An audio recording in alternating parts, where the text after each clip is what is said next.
four of my favorite diminished scale patterns.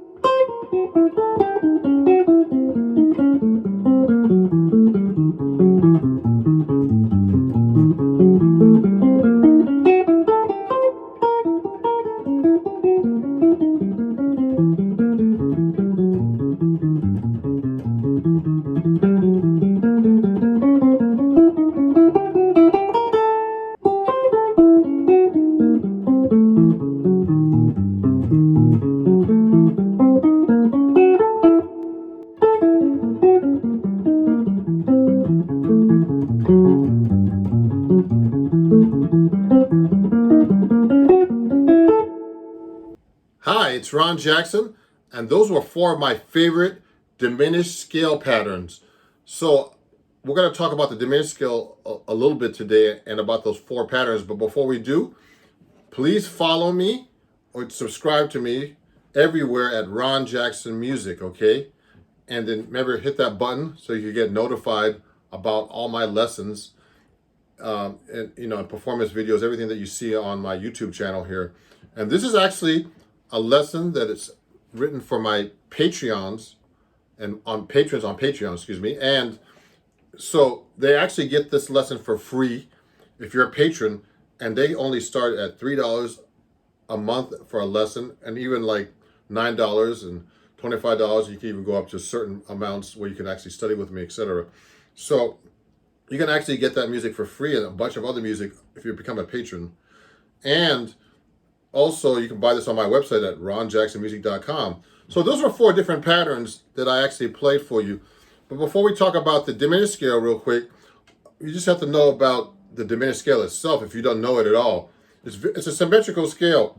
So first you should know about how the diminished chord is constructed. So if I'm in the key of C, it's just, well, it's a C, E flat, okay, G flat, and a B double flat, they call it. And it's a symmetrical scale. That means it has the same amount of notes in between each note, or same interval, okay? So it's actually in intervals of flat three we call them. Okay, every 3 frets. It's really a cool scale, one of my favorite. It has an eerie sound. Okay, just so you know, I don't like to do editing for my videos, so I like to be live, like I'm doing a live lesson. But in the beginning, I actually had to film those four patterns because they weren't easy. Okay, so I had to edit them and etc. And I'm not even playing through like some kind of special recorder. I'm just playing right into my phone while I'm filming like this. So those every 3 frets. So 1, 2, 3. It's actually 1. You count from the first note and then go 1, 2, 3. 1, 2, 3. So it's a really, cool sound. It's symmetrical. And the reason why they call it flat 3, flat 5, and double flat 7 is because, remember, the C major scale is the mother of all scales, so you actually lower. Okay, that's the C major arpeggio. C major 7th arpeggio. So it's 1, 3, 5, 7. So to make it minor, we make it a flat 3. That's a major 7. Then we lower that to make it a minor 7. So that's a flat 7. So 1, flat 3, 5, flat 7. Then we're going to lower it to 1, flat 3, flat 5, which makes a minor 7, flat 5. And then we're going to lower the 7 to a double flat 7. So it's 2 flats below the regular major 7, okay? So now see how it goes across like that, but it's impossible for us guitar players to play that. I can almost do it. Everything in thirds on the guitar is really difficult. So that's actually the diminished arpeggio. Okay, now you should practice this across the neck or across, up and down. Every 3 frets, okay? And across all the 6 strings.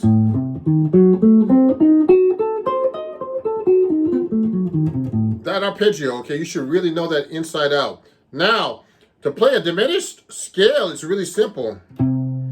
So if you take the first note of each arpeggio note, okay, this is a really, something that took me a while to realize.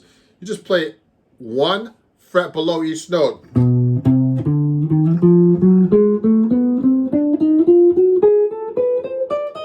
What I did was I just played a 1 fret below, or they call it a half step. That's a diminished scale. They call it the diminished half whole if you do it from below. Okay, so if you look up, you'll see it like this. It's half, which is 1 fret, and then a whole step, which is 2 frets. So if you watch carefully with 1 finger, it's really easy. Sorry.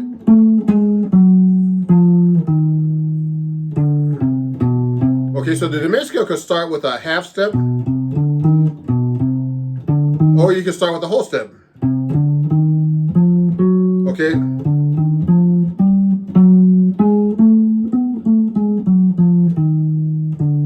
So there's a diminished whole, half, and the diminished half whole. So those are basically the 2 diminished scales. So I practice them up and down the neck and across the neck. And I have an exercise where you can actually play that fingering. You can actually play this fingering in symmetrical 4-finger patterns. For the whole half, you just go 1, 2, and then skip 2 frets, and then play the half, half step or 1 fret there, like that pattern, like this, and you do it across the neck.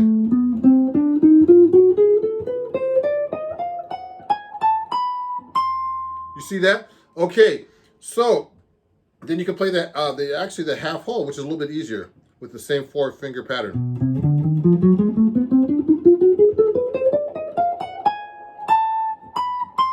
I went all the way to the octave. Okay.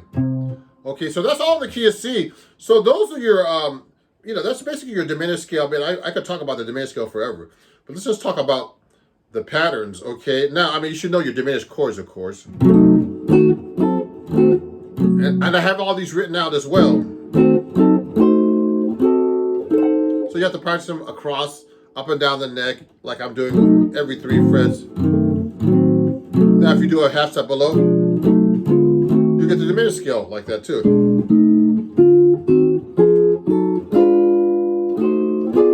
That's a good warm-up. So all these things are really good warm-ups.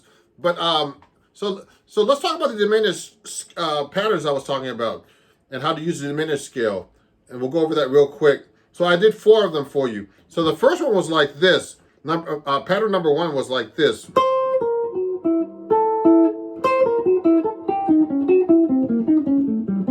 Etc. That's actually the famous lick that John Coltrane did on the song Moment's Notice. He goes, and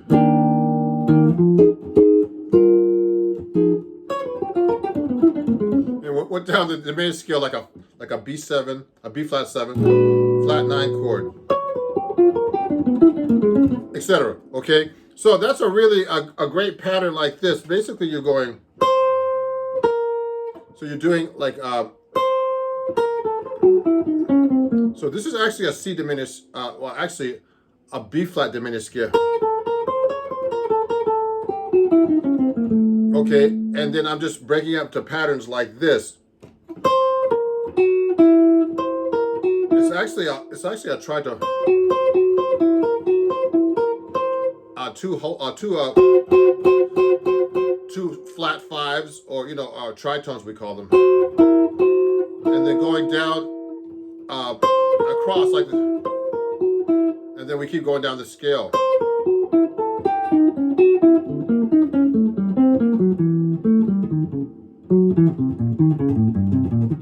Then I do this pattern up here.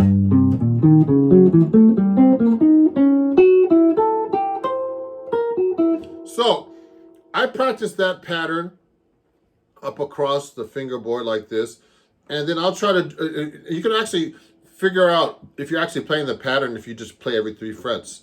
If you're actually playing it correctly, like this. You just have to do that to make sure you're playing it correctly across by just going down every 3 frets.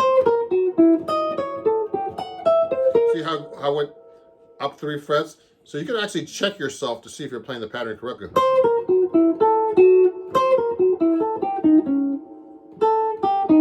See what I did?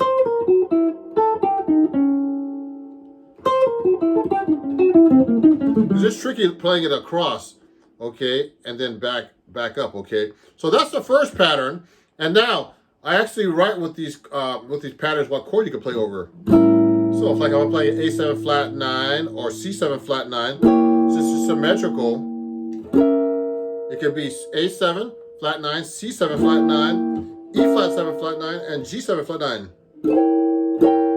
It's basically a flat 9 chord is like a diminished chord on top of certain bass notes. C7 flat 9.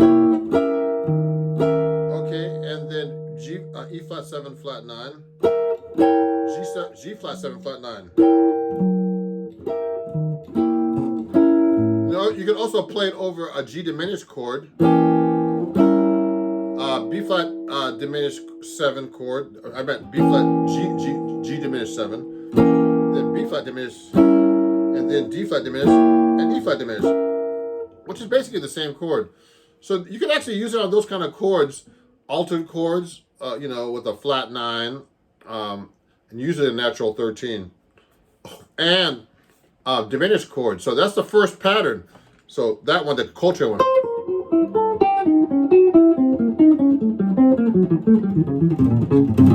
Okay, etc. So the next pattern I have is actually it's more of a scalar pattern. It goes like this. So I'm doing an arpeggio.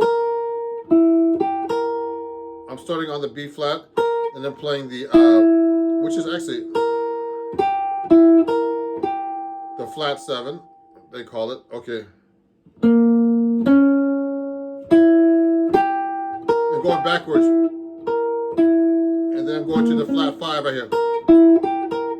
And going backwards like that. So if I do that pattern, I could go on the same 3 frets down and do that pattern, and just to check if I'm doing that correctly. And you would use it on the same exact chords, the 8, 7 flat 9, C7 flat 9, all the same chords I mentioned earlier.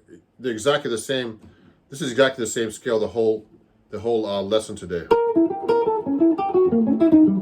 So see how I kind of can go across this way? I could go up. That's what's really cool about the diminished pattern. You could go up and down this way, up the neck, and down the neck, or across the neck, this way and this way. So this way is higher, this way is lower, even though it's going up and down. Okay, so that's the second pattern, and it's a really cool pattern. I can get into like exactly all the intervals and all that stuff, but actually the most important thing is that you learn this scale. You could play it. I mean, you learn this pattern and learn how to play it on a gig or on a song. We can talk about theory, but theory has nothing to do with playing. Either you can play or you can't. That's how I look at it. You could be like have a doctorate in music and not know how to play anything because you know about all the theory, but you don't know how to play it. So remember, you got to take your theory and play it. I call it practical theory. You practice your theory on your instrument. So I got to practice that one myself. So that's the second pattern. The next one is a really cool one. It's like all these fourths. So I'm just taking the same pattern and I'm playing like fourths, G to C, then A to E, and then doing the same thing, 3 frets down. So I can go like this.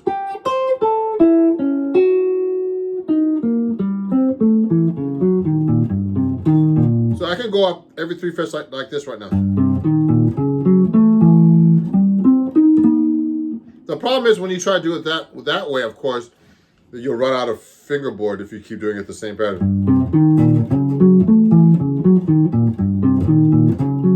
See, these are real good exercises for your hand.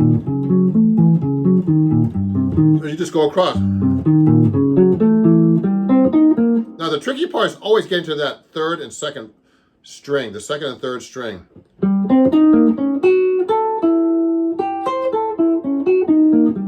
When I get to here, I always get confused sometimes. It's because of the way it's tuned on the guitar. But if you try to tune it all in fourths, the guitar will be really hard to play chords. That's why they tune it this way. I tried that the other day, I tried tuning the guitar in fourths and I couldn't play certain chords. It was just the fingerings were too weird. That's why they're standard tuning. So that's the third pattern. So remember to check yourself going up and down the neck. Now the fourth pattern, the very last one, is something I stole from Michael Brecker. Basically, it's like, remember, it's just as before, it's just, you play it on the same chords that I mentioned earlier. A7 flat 9, C7 flat 9, E flat 7 flat 9, G7, G flat 7 flat 9, G diminished 7, B flat diminished 7, D flat diminished 7, and E flat diminished 7. Okay, now the last pattern is just like this thing I stole from Michael Brecker. And I was actually taking a lesson with Mike Stern and before, and he said that Michael Brecker really had a lot of cool patterns on the saxophone. So that's all Coltrane based. You know, Coltrane was a big influence on him. So this one's basically just an A triad, and then you put, it's basically an A7 flat 9 chord. So you do an A triad on top, A, E, C sharp, and a B flat, which is the flat 9 on the bottom, but no flat 7. So it's almost like a dominant, but not really. So it's like an A flat chord with a flat 9 in it. And then you do the same thing going across. Then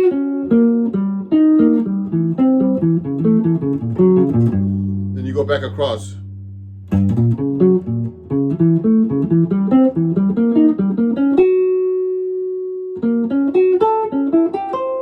See that? It's so related to everything I played to you earlier. So now when you go back up, you can just go like this. Go every 3 frets.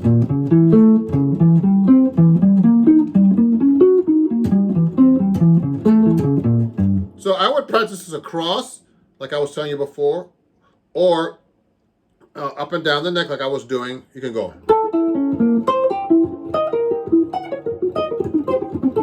What I like though is that sometimes it's easier just to play it up and down, but sometimes you'll get stopped by because the fingerboard will stop. Watch.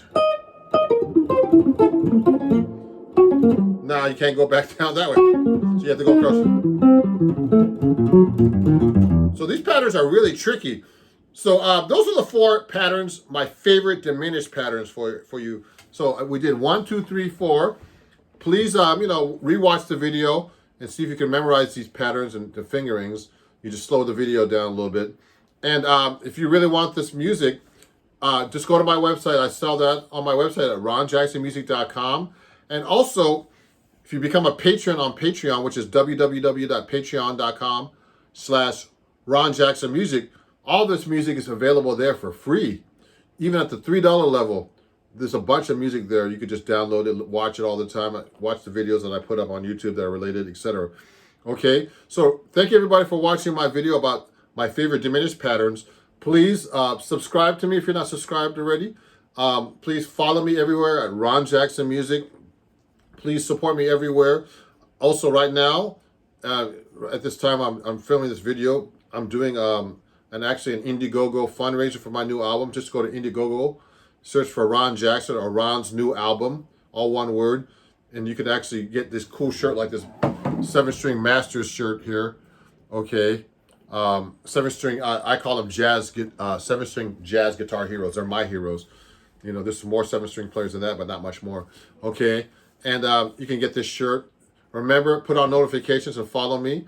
And thank you very much for watching this unedited part of the video.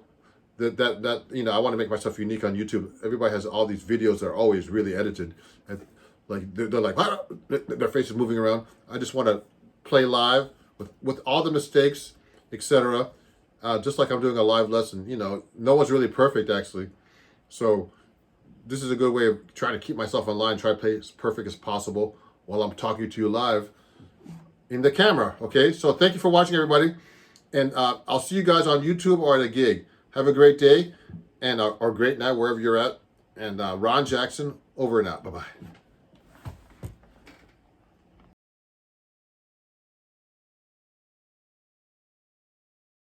Thank you everybody for watching my video, and if you enjoyed it, please subscribe and also turn on notifications. And if you really love my video, please support me by joining my Patreon and become a patron. That way you can get some cool lessons, some live lessons as well, cool perks, and you you're going to have a great time in watching my videos as well. So please support me there, and I hope to see you on Patreon.